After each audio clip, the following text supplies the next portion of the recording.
नाज़रीन, क्या भारत के हालिया फिजाई और ड्रोन हमले महज अंदरूनी सिक्योरिटी कार्रवाइयाँ हैं या ये पूरे खित्ते के तवाज़ुन को मुतासर करने की कोशिश है? ये सवाल आज जनूबी एशिया के अमन और ताकत के तवाज़ुन के लिए निहायत अहम सवाल बन चुका है। ताज़ा रिपोर्ट्स के मुताबिक भारत ने म्यांमार के सरहदी इलाके में अस्करी ठिकानों पर हमला किया। निशाना अलहदगी पसंद ग्रुप्स जो भारत के शुमाल मशरकी इलाकों में बगावत से मुंसलिक हैं। इन हमलों में आम शहरियों की हलाकतों की इत्तलात भी मौसूल हुई है।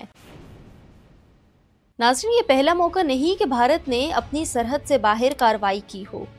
इससे कबल 2016 में भी सर्जिकल स्ट्राइक और फिर 2019 में बालाकोट हमले के दावे भी सामने आ चुके हैं। इन सारे वाक़यात को अगर हम देखें तो इन सारे वाक़यात का मकसद हमेशा एक ही तासुर देता रहा है कि भारत अपनी दिफाई हुदूद से बाहर भी कार्रवाई की सलाहियत रखता है। म्यांमार के हमले इस पॉलिसी की एक और कड़ी है। अगर भारत के मौक़िफ़ को मान भी लिया जाए कि इसने अलहदगी पसंद गिरोहों के खिलाफ कार्रवाई की, तब भी सवाल यही उठता है कि किसी दूसरे मुल्क की सरजमीन पर फिजाई हमला आखिर किस कानून के तहत जायज़ करार दिया जा सकता है। नाज़रीन, बैनुल-अक़वामी ताल्लुकात के उसूलों के मुताबिक ये बात तो वाज़ेह है कि हर रियासत खुद मुख्तार है और इसकी सरहदों की हुर्मत बुनियादी उसूल है। भारत का ये तर्ज़ अमल इस उसूल को चैलेंज करता है, जो खित्ते के दीगर ममालिक के लिए तशवीश का बाइस बन सकता है। ये हमले भारत के दाखिली हालात से भी जुड़े हैं। शुमाल मशरकी रियासतों में दहाइयों से अलहदगी पसंद तहरीकें सरगर्म हैं, जो सियासी बेचैनी, मुआशी महरूमी और नस्ली इख्तलाफात की बुनियाद पर वजूद में आई हैं।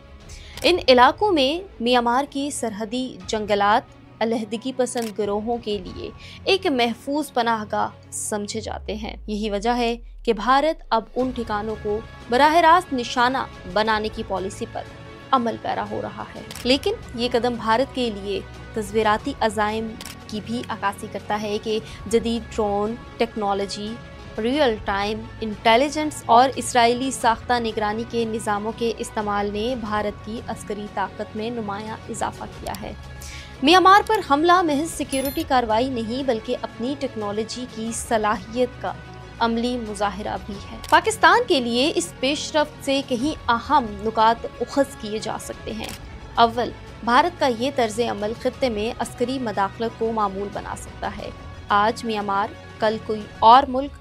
अगर इस रुझान को रोका ना गया तो जनूबी एशिया एक मुस्तकिल अस्करी खतरे की फिजा में दाखिल हो सकता है। दूसरा, पाकिस्तान को भारत की इन पेशरफ्तों की महज वक्ती कार्रवाई नहीं, बल्कि एक स्ट्रेटेजिक पैटर्न के तौर पर देखना चाहिए, ख़ास तौर पर ड्रोन जंग के मैदान में। नंबर 3, पाकिस्तान के लिए ये भी ज़रूरी है कि वो अपने दिफाई निज़ाम, ख़ास तौर पर एयर डिफेंस सिस्टम और इलेक्ट्रॉनिक वॉरफेयर के शोबों को जदीद खतूत पर इस्तवार करे, ताकि किसी भी गैर मुतवक्के सूरत हाल से निमटा जा सके। सफारती तौर पर पाकिस्तान को खित्ते में अमन के लिए मतवाज़न मौक़िफ़ अपनाना चाहिए। बैनुल-अक़वामी फोरम्स पर ये उजागर करना बहुत ज़रूरी है कि सरहद पार हमले सिर्फ एक मुल्क के लिए नहीं, बल्कि पूरे खित्ते के इस्तेहकाम के लिए ख़तरनाक मिसाल हैं। तज़्ज़ियाती तौर पर अगर देखा जाए तो भारत के ये हमले वक्ती तौर पर सियासी फ़ायदा तो दे सकते हैं, लेकिन तवील मुद्दती तौर पर ये खुद भारत के लिए नुकसानदेह साबित हो सकते हैं।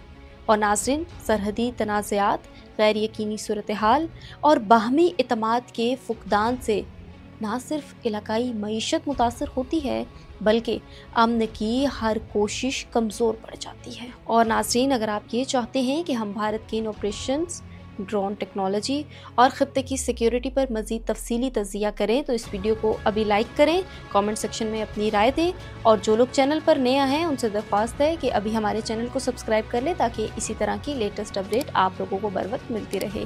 अल्लाह पाकिस्तान का हामी नासिर हो। आमीन।